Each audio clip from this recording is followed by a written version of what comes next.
Hi guys, అందరూ ఎలా ఉన్నారు? మేమైతే చాలా చాలా బాగున్నాం. సమ్మర్ వెళ్ళిపోతుంది కదా అని నేను ఇంట్లో మ్యాంగో ఐస్ క్రీమ్ షేక్ చేశా. యూట్యూబ్‌లో అందరూ మ్యాంగోని ఇలానే కట్ చేస్తున్నారుగా, స్టైల్‌కి నేను కూడా ట్రై చేశా. బట్ కొంచెం వచ్చింది, కొంచెం రాలేదు. లాస్ట్‌లో మ్యాంగో విరిగిపోయిందని డిప్రెస్ అవ్వకుండా దాన్ని ముక్కలుగా కట్ చేసి ఇంకా షేక్ ప్రిపేర్ చేశా అనమాట. ప్రాసెస్ అయితే చాలా సింపుల్‌గా ఉంటది. 5 మినిట్స్‌లో నాకు mango ice cream Sheikh ready అయిపోయిందనమాట.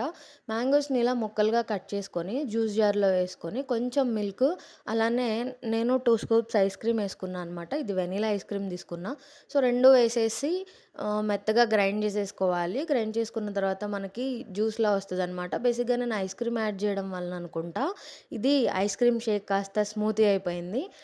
తాగడానికి కాకుండా స్పూన్‌తో తినాల్సొచ్చిందనమాట. బట్ టేస్ట్ అయితే చాలా చాలా బావుంది. తర్వాత నేను కొన్ని డ్రై ఫ్రూట్స్ యాడ్ చేసుకొని గార్నిష్ చేసేసుకున్నా. ఈ వీడియో మీకు నచ్చినట్లయితే లైక్ చేసి ఛానల్‌ని సబ్స్క్రైబ్ చేసుకోండి. Bye bye.